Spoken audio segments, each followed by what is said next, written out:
نحمده ونصلي ونسلم على سيدنا ومولانا محمد رسوله النبي الأمين المكين الحنين الكريم الرؤوف الرحيم. أما بعد، أعوذ بالله من الشيطان الرجيم. بسم الله الرحمن الرحيم.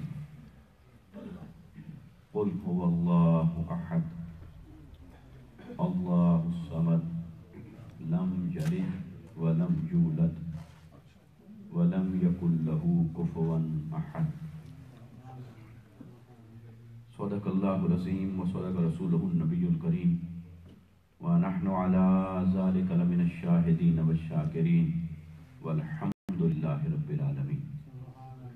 حمد و صلاۃ کے بعد لائق صد احترام حاضرین و سامعین، خواتین و حضرات، اللہ اور اس کے حبیب صلی اللہ علیہ وسلم کا فضل و کرم ہے جس کے صدقے سے ہم سب کو جمعۃ المبارک کی اس بابرکت نشست میں حاضری کی سعادت نصیب ہو رہی ہے. دعا کریں اللہ تبارک و تعالی ہم سب کا آنا اپنی بارگاہ میں قبول و منظور فرمائے. آمین. گزشتہ جمعۃ المبارک سے ہم نے سورہ اخلاص کی روشنی میں ایک سلسلہ وار گفتگو کا آغاز کیا ہے اور آج اسی سلسلہ کی اگلی کڑی ہے اور میں اپنی بات کو وہیں سے شروع کرنا چاہتا ہوں جہاں پر گزشتہ جمعۃ المبارک پہ ہم نے ختم کی تھی. وہ یہ کہ اللہ کی معرفت کسی کو تب تک نہیں ہو سکتی جب تک نبی کی ذات سے اس کی خبر حاصل نہ ہو. یہ ربط ہے لفظ کل کے درمیان اور لفظ کل کے بعد اگلی جتنی سورہ مبارکہ ہے وہ اللہ احد سے لے کر ولم یکن لہ کفوا احد تک، وہ اگلا سارا بیان اس نقطے پر ہے کہ وہ کیسا ہے.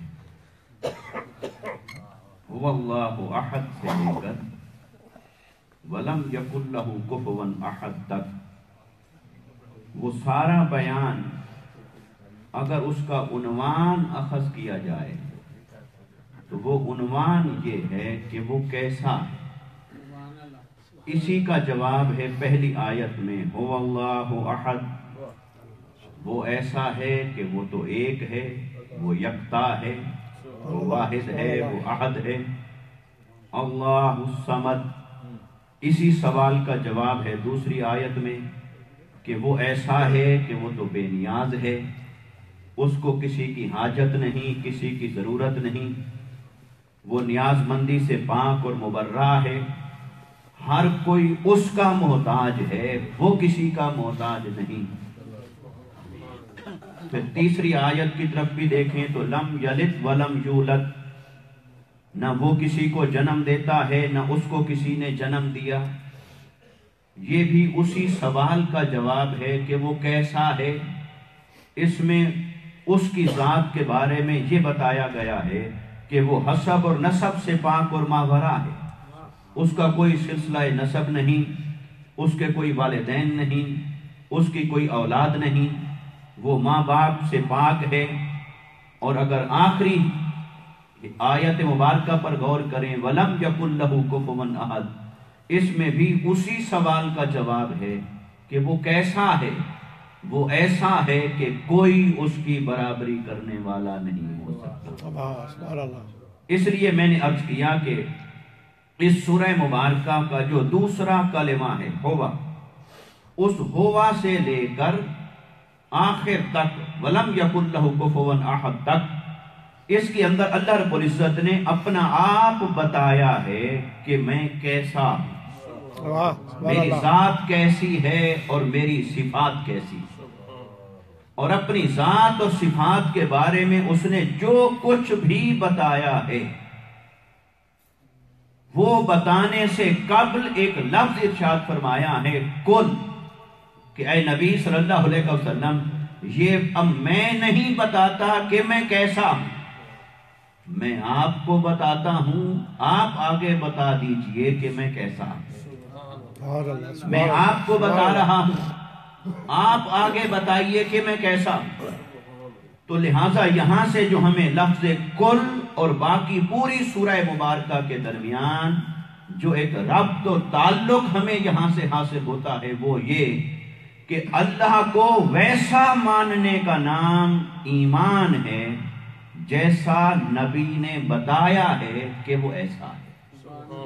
اگر کوئی نبی مکرم صلی اللہ علیہ وسلم سبحان اللہ کی تعلیمات سے ہٹ کر یہ بات کرتا رہتا ہے، وہ کہتا ہے مجھے اس بات کی چھان بین کی ضرورت نہیں کہ نبی نے اس کے بارے میں کیا کہا، مگر میں اس کو مانتا ہوں، تو اللہ تعالیٰ ایسے شخص کو یہ جواب دیتا ہے کہ تو بھلے مجھے مانتا رہے مگر میں تجھے نہیں مانتا، میں تو تب کسی کو مانتا ہوں جب وہ پہلے میرے نبی کو مانتا ہے، پھر وہ جو منواتا جائے پھر وہ سب کچھ مانتا چلا جاتا ہے۔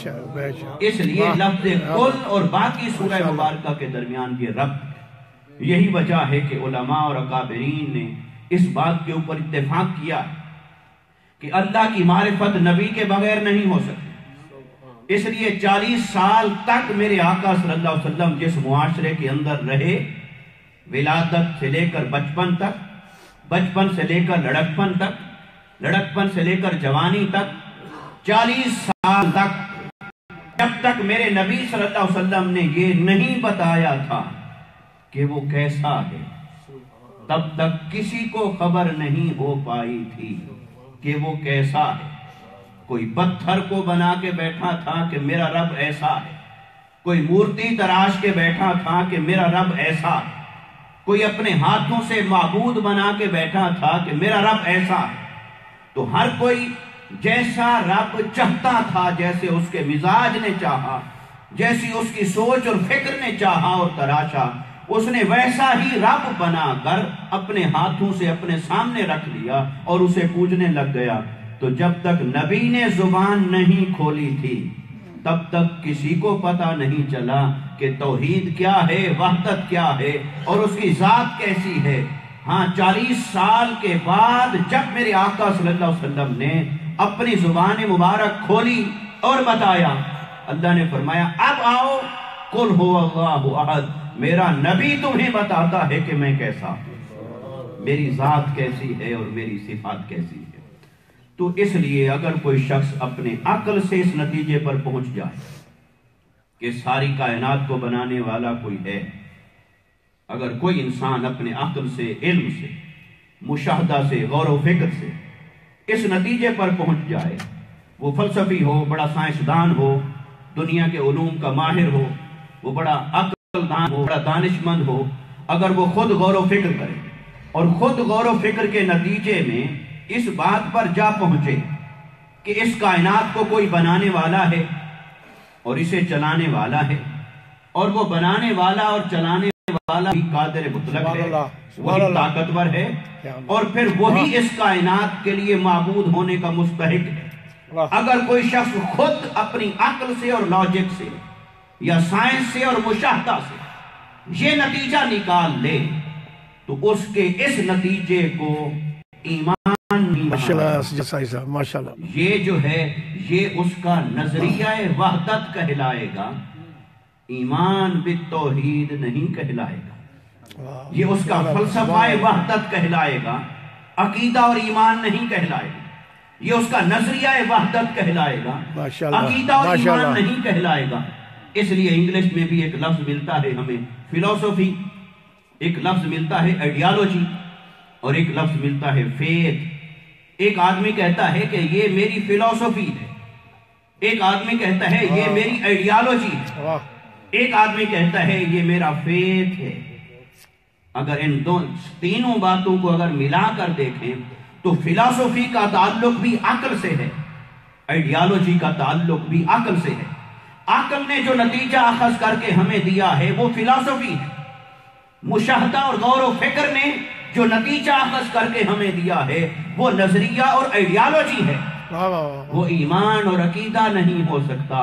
ایمان اور عقیدہ تب ہے جب وحی کے ذریعے سے خبر آئے اور نبی اپنی زبان سے بتائے، اس کو سن کر جس نے مان لیا اسے عقیدہ کہتے ہیں، اسے فیت کہتے ہیں، اسی کو ایمان کہتے ہیں۔ واہ کیا بات، سبحان اللہ۔ اس لیے ایمان اور عقیدے کے باب میں یہ ضروری ہے کہ اسے اپنی عقل سے نہ تراشا جائے، اسے ویسا مانا جائے جیسا مصطفیٰ نے بتایا ہے کہ وہ ایسا ہے۔ اور یہاں تو یہ بات آئی ہے نا کہ کل اے حبیب میں آپ کو بتاتا ہوں اور آپ آگے بتا دیجئے کہ میں ایسا ہوں۔ اور اگر ہم آگے چلیں گے تو یہ بات بھی آئے گی کہ اس نے اپنے حبیب کو بتایا بھی ہے کہ میں کیسا ہوں، اور اس نے اپنے حبیب کو اپنا آپ دکھایا بھی ہے کہ میں کیسا ہوں۔ تو آقا علیہ السلام نے صرف سن کر نہیں مانا، اسے دیکھ کر مانا ہے کہ وہ ایسا ہے کہ وہ بے مثل ہے اور اس جیسا کوئی ہے ہی نہیں۔ اس پر بھی ہم انشاءاللہ آگے چل کر بات کریں گے، مگر یہاں اس نقطے کو فوکس کرنا چاہتا ہوں۔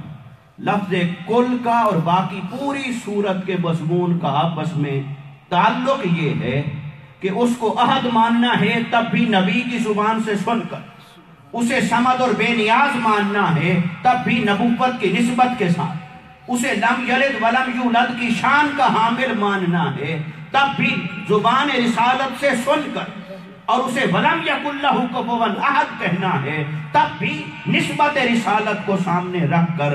اگر کوئی رسول کے دروازے کو بائی پاس کر کے اس کے ساتھ تعلق بناتا پھرے گا تو وہ ایسوں کو اپنے دروازے سے دھدکار دیتا ہے، وہ کہتا ہے نہ تیری مجھ تک رسائی ہے، نہ مجھ تک پہنچ سکتا ہے، نہ کوئی پہنچ سکا نہ تو پہنچ سکتا ہے، مجھ تک پہنچنا چاہتا ہے تو پہلے نبی کے دروازے تک جانا ہوگا، وہاں سر جھکائے گا تو تیرا سجدہ قبول ہوگا، اس ذات کو مانے گا تو تیرا ایمان لانا قبول ہوگا۔ اپنی عقل سے کھوج نہ لگا کہ میں کیسا ہوں، میرے نبی سے جا کر پوچھ کہ میں کیسا ہوں۔ سبحان اللہ۔ یہ کل اور پوری صورت کے درمیان ربط اور تعلق یہ ہے۔ اب ہم اسی بات کو تھوڑا سا دلیل کی بنیاد پر تھوڑا گہرائی میں جا کر اس کا انالیسس کرتے ہیں، اس کا مزید تجزیہ کر لیتے ہیں کہ اگر کوئی انسان عقل سے جا کے پوچھے کہ وہ کیسا ہے تو کیا اس کی خبر آتی ہے یا نہیں آتی؟ دیکھیے عقل کا معنی دوسرے لفظوں میں ہے علم، عقل کا مراد ہے علم۔ تو اگر ہم عقل کے دروازے پر جا کر پوچھیں ایک سوال، اور وہ سوال ہماری فطرت میں ہے، اور وہ فطرت میں کیا رکھا ہے اس نے سوال کہ ہر انسان فطرت کے اندر یہ جستجو رکھتا ہے کہ وہ اپنے رب کو جانے اور اپنے رب کو پہچانے اور اپنے خالق اور مالک کی معرفت کو حاصل کرے۔ یہ اللہ تعالیٰ نے ہر انسان کی فطرت کے اندر یہ بات رکھ دی ہے۔ کبھی اے حقیقت منتظر نظر آ لباس مجاز میں کہ ہزاروں سجدے تڑپ رہے ہیں میری جبین نیاز میں۔ یہ علامہ اقبال رحمت اللہ تعالیٰ علیہ نے فطرت میں رکھی جانے والی اسی جستجو کا یہاں بیان فرمایا ہے کہ ہر انسان کی فطرت میں جو ایک جستجو رکھ دی گئی ہے کہ وہ یہ جاننا چاہتا ہے کہ وہ کیسا ہے، بلکہ وہ دیکھنا چاہتا ہے کہ اس کا حسن و جمال کیسا ہے، تو وہ فطرت میں ہے۔ وہ فطرت کا سوال اگر عقل سے جا کر پوچھیں تو عقل کا معنی ہے علم، تو علم سے ہم جا کر پوچھتے ہیں کہ وہ کیسا ہے۔ اور علم دو طرح کے ہو سکتے ہیں، آج بھی بہت سارے علوم ہیں دنیا کے اندر، اور زمانہ قدیم سے بھی بہت سارے علوم چلے آ رہے ہیں دنیا کے اندر، لیکن ہم ہر علم سے نہیں پوچھتے۔ اگر ہم قدیم علم اور جدید علم کی دو قسمیں کر لیں اور جدید علم کے نقطہ کمال سے پوچھیں کہ وہ کیسا ہے، اور قدیم علم کے بھی نقطہ کمال سے پوچھیں کہ وہ کیسا ہے، تو ہمیں بات معلوم ہو جاتی۔ اگر آج کے سارے علوم کا ہم جائزہ لیں، ان سب علوم کا جو بنیادی علم ہے، جو سب سے بڑا علم ہے، جو اتھینٹک ہے، جو قابل اعتماد ہے، جسے دنیا مانتی ہے جانتی ہے، اس علم کا نام ہے سائنس۔ اس وقت جتنے علوم بھی اور موجود ہیں، سوشل سائنسز ہیں اور علوم ہیں، فلسفہ ہے، عقلی علوم ہیں، مگر ان سب علوم میں سے جس کو نقطہ کمال حاصل ہے، جو کلائمیکس حاصل ہے، وہ سائنس ہے۔ تو اگر ہم سائنس سے بھی یہ سوال پوچھیں کہ ہمارا خالق اور مالک وہ وحدہ لا شریک کیسا ہے، کچھ تیرے پاس اس کی خبر ہے؟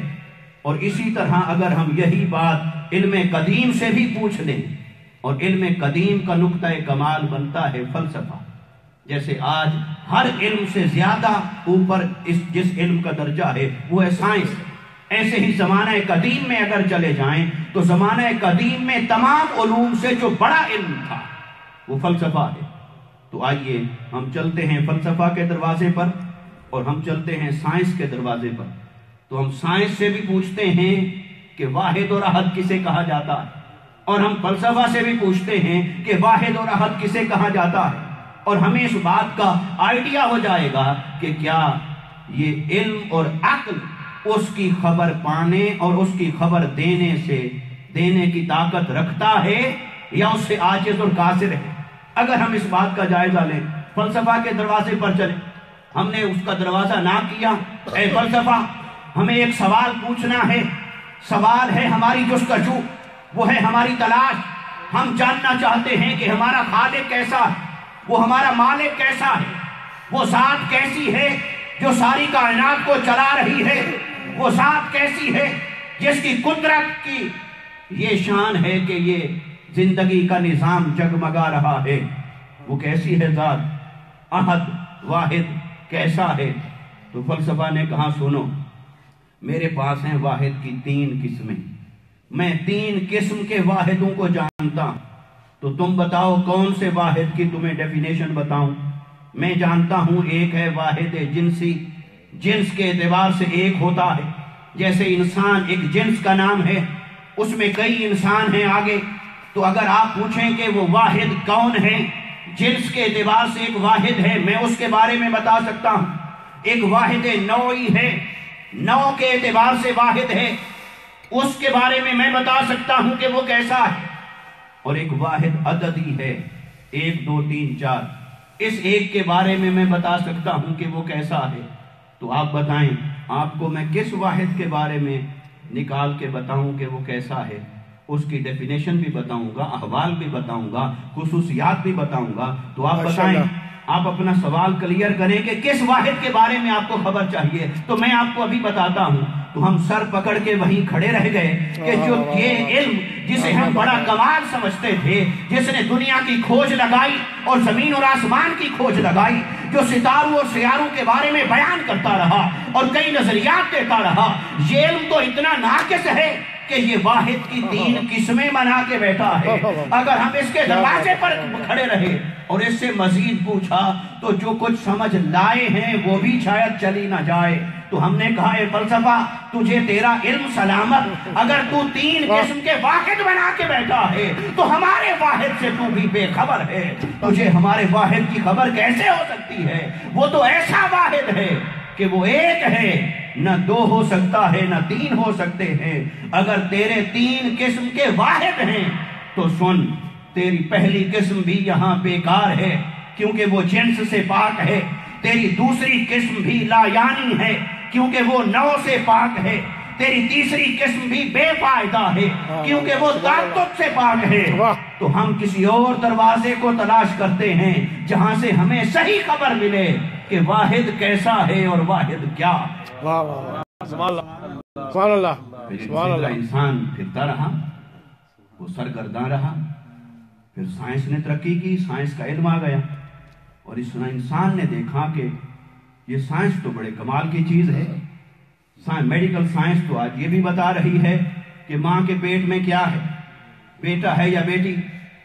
سائنس نے جب یہ بھی بتا دیا کہ کل بارش ہوگی اور کل نہیں ہوگی، سائنس نے یہ بھی بتا دیا بادل کہاں سے چلیں گے اور ہوائیں کس رخ آئیں گی، سائنس نے یہ بھی بتا دیا کہ اس 4 دیواری کے باہر کیا ہو رہا ہے، وہ بتا بھی دیا، وہ دکھا بھی دیا، جیسے یہ راجہ صاحب دکھا رہے ہیں پوری دنیا کو۔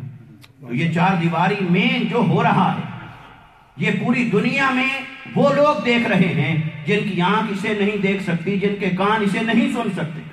تو اس وقت ویسٹ میں، ایسٹ میں، ایشیا میں، مغرب میں کیا ہو رہا ہے وہ سائنس نے سکرین کے اوپر دکھا بھی دیا، بتا بھی دیا، سنا بھی دیا۔ زمین کے نیچے کیا ہے، تیل کہاں ہے، ذخائر کہاں ہیں، وہ بھی بتا دیا۔ ہوا میں کیا ہے، فضا میں کیا ہے، ہوا میں گیسیں ہیں، کون کون سی گیسیں ہیں، ان کی ریشو کیا ہے، تناسب کیا ہے، سائنس نے وہ بھی بتا دیا، وہ بھی دکھا دیا۔ اس زمین سے آگے دیکھیں تو ایک چاند ہے، ایک سورج ہے، مریخ ہے، نظام شمسی ہے، وہ بھی سائنس نے بتا دیا اور دکھا دیا۔ تو انسان کی ایک امید بند گئی کہ شاید یہ سائنس جو چھپی چیز کو بتا رہی ہے، دکھا رہی ہے، جس کا اتنا کمال ہے، شاید یہ سائنس ہی ہمیں کبھی بتا دے کہ خدا بھی ہے، وہ واحد ہے، وہ احد ہے، اور وہ ایسا ہے، وہ ایسا حسین ہے اور ایسا جمیل ہے، اس کا علم ایسا ہے اور قدرت ایسی ہے، اس کی طاقت ایسی ہے اور شان ایسی ہے۔ تو انسان کو تھوڑی سی امید لگی اس سائنس کے علم کے ساتھ کہ چلو فلسفہ ناکام رہا، فلسفہ ناکام رہا، وہ جواب نہیں دے سکا کہ واحد کسے کہا جاتا ہے، وہ خدا تعالیٰ کے وجود اور اس کی ذات اور صفات کی کھوج نہیں لگا سکا، وہ اس کی رسائی نہیں ہو سکی۔ سائنس کی رسائی ہے، یہ ہمیں بتا دے گی۔ امید بندھی، سائنس نے ترقی کی، ہم سائنس کے دروازے پر گئے، اے سائنس تو بتا واحد کسے کہتے ہیں؟ اس نے کہا واحد کا معنی ہے ایک، اور 1 2 3 4، یہ میری ایک برانچ ہے، اس کو وہ ڈیل کرتی ہے، اس برانچ کا نام ہے میتھمیٹکس۔ آپ چلے جائیں علم و ریاضی کے دروازے پر، میں اس کو کہہ دیتا ہوں، آپ اس سے پوچھیں واحد کیا ہے، وہ ابھی آپ کو فائل نکال کے بتا دے گا کہ واحد کسے کہتے ہیں۔ یہ واحد کے لفظ کو، ایک اور واحد کسے کہتے ہیں، اس کو میڈیکل سائنس نہیں ڈیل کرے، اس کو فزکس نہیں ڈیل کرے، اس کو بیالوجی نہیں ڈیل کرے، اس کو اسٹرونومی کا یہ سبجیکٹ نہیں، یہ سبجیکٹ ہے علم و ریاضی کا، میتھمیٹکس کا۔ تو آپ جائیں، آپ کو پتہ چل جائے گا ایک کسے کہتے ہیں۔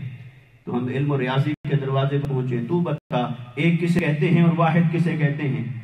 تو علم و ریاضی چونکہ اس کی بنیاد مسلم سائنسدانوں نے رکھی، اس کے ابتدائی چیزیں مسلم سائنسدانوں کی ایجاد ہیں، اس لیے انہوں نے جو ہمیں واحد کی ڈیفینیشن نکال کے بتائی وہ یہ ہے، نصف الاثنین یقال لہ واحد۔ ایک کی ڈیفینیشن یہ ہے اصلاً کہ 2 کے آدھے کو ایک کہا جاتا ہے۔ 2 کے آدھے کو، بولیے، 2 کے آدھے کو ایک کہا جاتا ہے۔ یہ ہمیں کس نے بتایا ایک کے بارے میں؟ میتھمیٹکس نے، علم و ریاضی نے، سائنس نے بتایا، اور سائنس کے پاس اس کے علاوہ اور کوئی جواب نہیں۔ اس نے کہا اگر ایک کے بارے میں مجھ سے پوچھنا چاہتے ہو تو 2 کے آدھے کو ایک کہتے ہیں۔ اب ہم سر چکرا گیا وہاں کہ جو کچھ اس ایک کی خبر ہم لے کے آئے تھے، اگر ہم سائنس کے دروازے پر کھڑے رہے اور اس کے مطابق اسے مانا تو پھر پہلے تو اسے 2 مانے، پھر 2 کے بعد آدھا آدھا کریں تو وہ 2 بھی نہیں ہو سکتا۔ آدھا ہے 3، وہ تقسیم سے بھی پاک ہے اور تجزی سے بھی پاک ہے، اور اگر اس کے مطابق 2 کو آدھا کیا اور آدھے کو تو معبود بنایا تو باقی آدھے کو کہاں لے جائیں؟ وہ بھی تو اسی جنس میں سے ہوگا۔ تو ہم نے کہا اے سائنس، بس تیری حد یہیں تک تھی، تیرا یہ آخری کنارہ تھا، شاید تو خلق کے بارے میں بہت کچھ جانتی ہے پر خالق کے بارے میں تو بھی بے خبر ہے۔ مخلوق کے بارے میں تیرے پاس سب علم ہے لیکن خالق کے بارے میں تو بھی بے خبر ہے۔ مخلوق کے بارے میں تو نے سب کچھ بتا دیا، ذہن میں کیا ہے، پیٹ میں کیا ہے، چھپا ہوا کیا ہے اور ظاہر کیا ہے، تو نے خلق کے بارے میں سب کچھ بتا دیا، شاید تو مخلوق کے بارے میں اس سے بھی زیادہ جان سکتی ہے مگر خالق کے بارے میں تو بے خبر ہے، خالق کے بارے میں تیرے پاس کوئی علم نہیں۔ اب انسانی عقل فلسفہ سے بھی ناکام واپس لوٹ چکی ہے، سائنس کے دروازے سے بھی ناکام واپس لوٹ چکی ہے۔ اب انسان مارا مارا پھر رہا تھا، فطرت کا وہی سوال تھا کہ کبھی اے حقیقت منتظر نظر آ لباس مجاز میں، وہ اسے جاننا چاہتا تھا، اسے ماننا چاہتا تھا، اس کی ذات اور صفات کے بارے میں وہ کچھ معلومات حاصل کرنا چاہتا تھا تاکہ اس واحد کی معرفت کو حاصل کرے، اس سے کی نتیجے کو قائم کرے۔ جب انسان تھک ہار کے بیٹھنے لگا، ابو کو بس پہاڑ پہ چڑھ کر مصطفیٰ نے بلایا، فرمایا اے انسان ادھر آ، در بدر کی ٹھوکریں نہ کھا۔ اس کے بارے میں کچھ جاننا چاہتا ہے، نہ عقل بتا پائے گا، نہ علم بتا پائے گا، نہ فلسفہ کے بس میں ہے، نہ سائنس میں ہے۔ یہ بتاتا ہوں کہ وہ کیسا ہے، قل هو اللہ احد، اور میں بتاتا ہوں وہ ایسا ہے کہ اس جیسا کوئی ہے ہی نہیں۔ نعرہ تکبیر، نعرہ رسالت، نعرہ حیدری، مفتی ارشاد حسین سیدی صاحب۔ تو کل اور سورت کے مضمون کے درمیان یہ ربط ہے، یہ ریلیونس ہے لفظ کل اور اگلے پورے مضمون کے درمیان، کہ حبیب صلی اللہ علیہ وسلم مجھے اگر کوئی عقل سے جاننا چاہے گا ناکام واپس لوٹے گا، اگر کوئی حواس کے ذریعے سے مجھے ماپنا چاہے گا اسے بھی ناکامی ہوگی، اگر کوئی فلسفہ سے پوچھے گا وہ بھی بے مراد رہے گا، اگر سائنس کا دروازہ کھٹکھٹائے گا وہاں سے بھی مایوسی ہوگی۔ اور یہ انسان میرے بارے میں ضرور جاننا چاہے گا، کیونکہ میں نے اس کی فطرت میں رکھا ہے، یہ جستجو میں رہے گا، تلاش میں رہے گا، تو اس کا جواب اسے کہیں سے نہیں ملے گا، کیونکہ میں ایسا ہوں کہ مجھے کوئی نہیں جان سکتا۔ نہ عقل کی رسائی میری ذات تک ہے کیونکہ میں ہوا ہوں، نہ علم کی رسائی میری ذات تک ہے کیونکہ میں ہوا ہوں، نہ حواس مجھ تک پہنچ سکتے ہیں کہ میں حواس کی حد سے بہت ماورا ہوں، میں عقل کی حد سے بہت دور اور ماورا ہوں۔ نہ عقل مجھے جان سکتی ہے، نہ علم مجھے جان سکتا ہے، نہ فلسفہ مجھے جان سکتا ہے، نہ حواس مجھے جان سکتے ہیں، مجھے کوئی نہیں جان سکتا، مجھے صرف وہی جان سکتا ہے جسے میں اپنا آپ خود بتاؤں کہ میں ایسا ہوں، خود بتاؤں کہ میں ایسا ہوں، یا میں اپنا آپ دکھاؤں کہ میں ایسا ہوں۔ سبحان اللہ، کیا بات، بہت خوب، ہر ایک کو اس نے بتایا، ماشاءاللہ ماشاءاللہ، مگر مصطفیٰ کو اس نے دکھایا۔ ہاں کیا بات، ہر نبی کا کلمہ شروع ہوتا تھا جس لفظ سے، وہ لفظ ہے لا الہ الا اللہ، نہیں ہے کوئی معبود مگر اللہ۔ ہر نبی کا کلمہ یہی، مگر آقا علیہ السلام کا کلمہ یہاں سے نہیں شروع ہوا۔ آقا علیہ السلام کا کلمہ شروع ہوا اشہد ان لا الہ الا اللہ۔ اب اشہدو کا معنی کیا ہے؟ مرادی معنی تو کر لیا گواہی، تو گواہی کیا ہوتی ہے؟ جو دیکھے واقعات، جو موقع پر موجود ہو وہ ہوتا ہے وٹنس، گواہی اسی کی ہوتی ہے جو دیکھے، جو اس کا عینی شاہد ہو۔ تو اس لیے اشہدو ہے شہادت، علامہ الدین صاحب دیکھ رہے ہیں، اور یہ مشاہدہ سے، اور ماشاءاللہ، یہ دیکھنے کو کہا جاتا ہے۔ یعنی ہر نبی آ کر کہتا رہا کہ اس جیسا کوئی نہیں، لوگوں اس جیسا کوئی نہیں، وہ ذات میں بھی بے مثال ہے، وہ صفات میں بے مثال ہے، وہ علم اور حسن میں بے مثال ہے۔ ہر کوئی آ کر یہ بتاتا رہا، اور عقل پوچھتی رہی کیا دیکھا ہے؟ یہ جو آپ دعویٰ کر رہے ہیں کہ اس جیسا کوئی ہے ہی نہیں، کیا دیکھا ہے؟ تو ہر نبی کہتا رہا نہیں دیکھا نہیں، سنا ہے۔ دیکھا نہیں سنا ہے، کیونکہ ان کو وحی آئی نا، تو وحی کے ذریعے سے جو پتا چلا کہ وہ ایسا ہے، تو وحی سے تو انہوں نے سنا۔ وحی کو تو آنکھ کا تعلق نہیں وحی کے ساتھ، وحی کو تو سنا ہے۔ تو ہر نبی یہ جواب دیتا رہا کہ دیکھا نہیں سنا ہے۔ تو اللہ نے فرمایا حبیب اب آپ آخری نبی ہیں اور بات میری ہے اور بات سنی سنائی تک ہی رہ گئی، تو پھر کئی سوال پیدا کرتا رہے گا یہ عقل اور انسان۔ وہ کہے گا سنی سنائی کو ہم نہیں مانتے، وحی کو ہم نہیں مانتے۔ تو اے حبیب آپ ایسا کریں، آپ کہیں اشہد ان لا الہ الا اللہ، جب اب ہیں اس جیسا کوئی نہیں، وہ ذات میں صفات میں بے مثل ہے۔ عقل پوچھے گی سوال کیا دیکھا ہے؟ تو آپ کہیں اشہد ان لا الہ الا اللہ، ہاں میں دیکھ کے آیا ہوں، میں مشاہدہ کر کے آیا ہوں، اس جیسا تو کوئی ہے ہی نہیں، بے شک، اس جیسا تو کوئی ہے ہی نہیں، میں دیکھ کے آیا ہوں کہ اس جیسا کوئی ہے ہی نہیں۔ اس اعتبار سے اللہ کے اوپر گواہی مصطفیٰ کے آنے سے ہی مکمل ہوئی۔ ہر کوئی وحی سے سن کر گواہی دے رہا تھا، مصطفیٰ نے اسے دیکھ کر یہ گواہی دی ہے کہ وہ ایسا ہے کہ اس جیسا کوئی نہیں۔ سبحان اللہ، وہ وحدہ لا سبحان اللہ۔ اس لیے دوستان مکرم، اس پر ہم انشاءاللہ آئندہ جمعۃ المبارک پہ بھی بات جاری رکھیں گے۔ میں نے عرض کیا کہ سورہ اخلاص پر بہت مضامین ہیں، اس کے اندر ہم نے اس کو سلسلہ وار شروع کیا ہے، اور سلسلے تو پہلے بھی کئی شروع کیے ہیں، مگر درمیان میں کسی وجہ سے پھر کوئی ڈسکنیکٹ ہو جاتا ہے تو انشاءاللہ امید کرتے ہیں کہ یہ سلسلہ سورہ توحید پر، سورہ اخلاص پر کچھ عرصہ جاری رکھیں گے اور اللہ تبارک و تعالی ہمیں اپنی معرفت عطا فرمائے۔ یہ ایک آخری بات میں نے آپ کے لیے رکھی ہے، یہ میرے سامنے جو ایک باکس ہے، اس باکس کے اندر کتب ہے، اور یہ صرف آپ کو اس لیے دکھانا مقصود ہے۔ یہ آپ دیکھیے،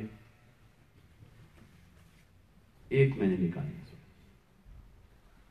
ان کا نام ہے اربعینات، 40 حدیثوں پر مشتمل ایک کتاب۔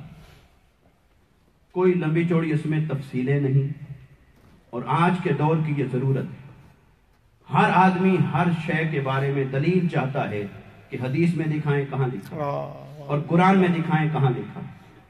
تو اس دور کے اندر جب قصے کہانیاں چل رہی تھیں اور لوگ شعر و اشعار پر اور سر پر چل رہے تھے، تو شیخ الاسلام ڈاکٹر محمد طاہر القادری مدثر العالی نے اس قوم کو اور نوجوان نسل کو دلیل کی طرف بلایا ہے، اور دلیل کا ہتھیار ان کے ہاتھ میں سمایا ہے، اور یہ دلیل قرآن پر اور حدیث پر مشتمل ہے۔ اور یہ جو چھوٹی چھوٹی کتب ہیں، آپ دیکھیں اس ایک باکس کے اندر 42 کتب ہیں، 42 کتب ہیں تو 42 مضمون ہیں، اور ایک مضمون کے اوپر 40 حدیثیں۔ تو کیا کسی کو شک رہ جائے گا اس مضمون کے اندر جس میں میرے آقا صلی اللہ علیہ وسلم کے 40 فرمان درج ہوں کہ یہ اس پر یہ ہے دین اور یہ ہے شریعت؟ اور بعض کتب ان میں ایسی ہیں کہ اس میں صرف 40 حدیثیں نہیں، بلکہ ان کے اندر 40 ابواب ہیں، یعنی جیسے کچھ زیادہ ضخیم ہے اس سے، تو 40 باب ہیں، اور ہر باب میں حدیث اس متعلق۔ تو یہ میں سمجھتا ہوں ہم میں سے ہر ایک کی ضرورت ہے آج کے پرفتن دور میں، جہاں ہم باہر نکلتے ہیں اور سینکڑوں سوال ہمارا استقبال کرتے ہیں، آفس میں، گھر میں، گلی میں، کولیگز میں، اتنے سوالات دین کے بارے میں ہوتے ہیں۔ اگر آپ یہ لے کے رکھیں اپنے پاس اور 42 کتب آپ کے پاس ہوں، 42 مضمون آپ کے اسی میں کور ہوتے ہیں، آپ اس کو پڑھ سکتے ہیں، اپنی اولادوں کو پڑھائیں، گھر کو ایک تعلیمی ادارہ بنائیں، اپنے بچوں کو ایجوکیٹ کرنے کے لیے خود استاذ بنیں، تبھی ان کا ایمان بھی بچے گا اور وہ آگے دین کے صحیح معنوں میں علم بردار بھی ہوں گے۔ اللہ تبارک و تعالی آپ کو لطف و کرم فرمائے۔ تو یہ ہم نے اسپیشلی یہاں کے لیے منگوائی ہیں بکس، آپ احباب ان کو پڑھ بھی سکتے ہیں اور ان کو لے بھی سکتے ہیں۔ بہت شکریہ، وما علینا الا البلاغ۔ ماشاءاللہ ماشاءاللہ۔